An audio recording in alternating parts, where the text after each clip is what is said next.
58 nouveaux cas d'infection au coronavirus confirmés au cours des dernières 24 heures. Cela porte à 333 le nombre de contaminations depuis l'apparition du Covid-19 au Maroc. Des chiffres présentés lors d'un point de presse à Rabat. Face au coronavirus, 2 milliards de dirhams ont été mobilisés pour l'achat de matériel hospitalier, comme les lits de réanimation et les kits de prélèvement. Ce montant a également servi à l'achat de médicaments, une action menée dans le cadre du Fonds spécial pour la gestion de la pandémie du coronavirus. À travers le pays, les autorités veillent au respect de l'état d'urgence sanitaire. Et dans ce contexte, les initiatives de solidarité se multiplient, comme à Tinrir, où des hôtels sont mis à disposition du personnel de la santé et des éléments des forces de l'ordre. Le joueur marocain de football Abdelhak Nouri se réveille d'un coma qui a duré près de 3 ans. Le milieu de l'Ajax Amsterdam avait été victime d'un malaise cardiaque en juillet 2017. Madame, Monsieur, bonsoir. Le ministère de la Santé présente ce soir le nouveau bilan du coronavirus au Maroc. 58 cas d'infection ont été confirmés au cours des dernières 24 heures, ce qui porte à 333 le nombre de contaminations depuis l'apparition du Covid-19 au Maroc. Des chiffres présentés lors d'un point de presse à Rabat. Quant au nombre de décès dus au virus, il est de 21 et le nombre de personnes guéries s'élève à 11. Et concernant la répartition géographique des cas de contamination au coronavirus, je vous propose d'écouter Mouad El Mourabit, coordinateur du Centre national d'opérations d'urgence en santé publique.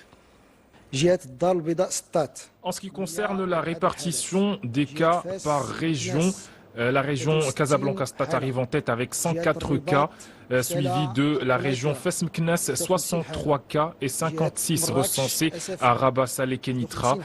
Ensuite, nous avons 51 cas dans la région Marrakech-Safi, 23 pour Tanger, Tétouan, Al-Husseima, 12 dans la région de l'Oriental, Souss-Massa compte 11 contaminations, 7 à Benimla Al-Khnifra, 5 cas pour Dra'ata Filalt, on compte 1 cas dans la région Gelmim Ouadnoun. Enfin, aucun cas n'est à signaler dans les régions de l'Ayoun Sakhya al-Hamra et Dakhla ou Dahab. Lors de ce point de presse, il a également été précisé que les cas de contamination locale au Covid-19 représentent désormais 57% des cas enregistrés. Écoutons à nouveau Mouad El Mourabit.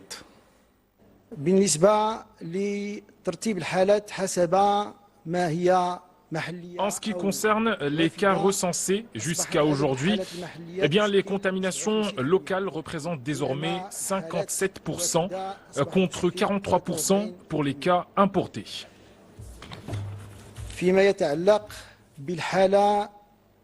Concernant l'état médical des personnes contaminées, 86% des malades sont dans un état stable, 14% dans un état grave ou critique.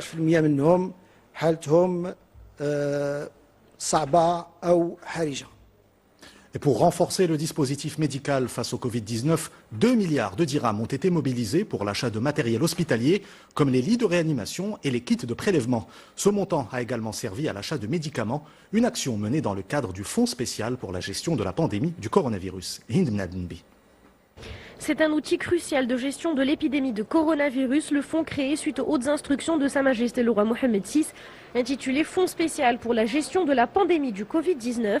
Un fonds créé pour la prise en charge des dépenses de mise à niveau du dispositif médical, pour le soutien de l'économie nationale pour faire face au choc induit par cette pandémie, ainsi que pour la préservation des emplois et l'atténuation de ses répercussions sociales.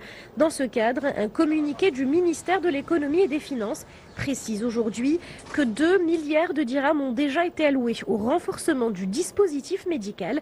Ce montant a servi essentiellement à l'achat d'équipements médicaux et hospitaliers, notamment 1000 lits de réanimation, 550 respirateurs, 100 000 kits de prélèvement, 100 000 kits testeurs ainsi que des équipements de radiologie et d'imagerie. Ce montant a également servi à l'achat de médicaments et notamment des produits pharmaceutiques et des consommables médicaux, des réactifs et des gaz médicaux, ainsi qu'au renforcement des moyens de fonctionnement du ministère de la Santé, par exemple des indemnités au personnel soignant, la désinfection et le nettoyage, ainsi que les indemnités de carburant. Par ailleurs, et afin d'assurer une meilleure lutte contre la pandémie du coronavirus Covid-19, les opérations de renforcement du dispositif médical vont se poursuivre et ce, conformément aux hautes orientations royales. Et le ministère des Finances annonce également une opération de soutien provisoire des ménages opérant dans le secteur informel impacté par le coronavirus. Ainsi, les ménages bénéficiant du RAMED opérant dans l'informel qui n'ont plus de revenus du fait du confinement obligatoire peuvent bénéficier d'une aide de subsistance qui sera servie par le fonds coronavirus. Et pour les non-ramédistes opérant dans l'informel qui ont perdu leurs revenus à cause du confinement, les mêmes montants des aides leur seront accordés. De son côté, l'Union européenne annonce un appui financier de 450 millions d'euros au fonds spécial pour la gestion de la pandémie du coronavirus. Une annonce faite suite à un entretien téléphonique entre le ministre des Affaires étrangères, de la coopération africaine et des Marocains résidant à l'étranger, Nasser Bourita, et le commissaire à l'élargissement et à la politique européenne de voisinage, Olivier Varelli. L'Union européenne qui salue les mesures fortes et nécessaires adoptées par le Maroc pour faire face à la propagation du coronavirus. Et la lutte contre le Covid-19 était au cœur des travaux du Conseil de gouvernement. Le chef du gouvernement, Saad-Eddine El-Othmani, a affirmé que les 10 prochains jours seront décisifs face au coronavirus, appelant à la coopération et à la solidarité de tous. Et en raison du contexte économique mondial lié à la pandémie, le Conseil a adopté des projets de décret pour suspendre les droits d'importation de certains produits, comme le blé tendre, le blé dur et certaines légumineuses. Les explications avec Hind Nabnbi. Assurer l'approvisionnement en matière de première nécessité, c'est l'objectif du projet de décret adopté aujourd'hui en Conseil de gouvernement. Le texte prévoit le prolongement de la suspension de la perception des droits d'importation applicables au blé tendre et à ses dérivés, fixés à 35%, et ce jusqu'au 15 juin 2020.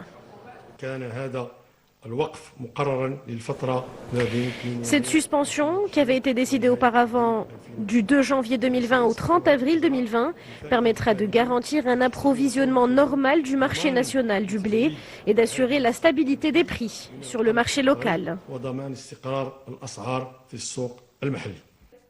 L'exécutif souligne que sans cette mesure et compte tenu des niveaux actuels du prix du blé tendre sur le marché international, les tarifs au niveau local augmenteraient et cela aurait des répercussions sur les prix de la farine. Il a également été décidé de suspendre la perception du droit d'importation applicable au blé dur, aux lentilles, aux pois chiches, aux fèves et aux haricots secs, et ce à partir du 1er avril 2020. L'adoption de ces mesures vise à garantir l'approvisionnement régulier et suffisant de ces légumineuses sur le marché national à des prix raisonnables, notamment avec l'approche du mois de Ramadan et compte tenu du risque d'une possible baisse de la production nationale pour l'année 2020 ainsi que de la conjoncture économique internationale liée à la pandémie de coronavirus. Sachez également que le ministère de l'Éducation dément catégoriquement les rumeurs sur une année blanche. Le ministère invite à ne pas accorder de crédit à ces informations erronées. Direction Tinrel avec cette initiative lancée par des établissements hôteliers pour contribuer à la lutte contre le coronavirus. Des hôtels sont mis à disposition du personnel de la santé et des éléments des forces de l'ordre mobilisés dans le cadre de l'état d'urgence sanitaire. C'est un reportage d'Ad Samad Ta'am, le récit est de Nzam Achi. Une pause à l'hôtel avant la reprise du travail. Ces 3 professionnels de santé exerçant à l'hôpital provincial de Tinril sont placés en isolement dans l'un des établissements touristiques de la ville à l'initiative de son gérant. Nous sommes 16 à être isolés dans cet hôtel en tâchant ainsi de préserver notre santé et celle des autres. Nous remercions le gérant qui nous a accueillis, logés, nourris à titre gracieux. Nous mettons à disposition environ 90 chambres et c'est le minimum que nous puissions faire pour notre pays en ces circonstances. Les hôtels de la province mis à la disposition des autorités également chargées de faire respecter les mesures d'isolement sanitaire. Les équipes travaillent d'arrache-pied, elles contrôlent véhicules et passants, des mesures prises au sérieux par la population. Nous nous lavons régulièrement les mains. Comme vous pouvez le constater, les marchés sont approvisionnés. Par mesure de précaution, c'est nous qui nous occupons de constituer les paniers pour nos clients pour qu'ils n'aient pas à se déplacer et ainsi limiter les risques. Comme dans d'autres communes du royaume, la vie semble s'être arrêtée à Tinril. Les échoppes sont toutes fermées. De tous les secteurs, c'est celui du tourisme qui risque de pâtir le plus de cette situation exceptionnelle.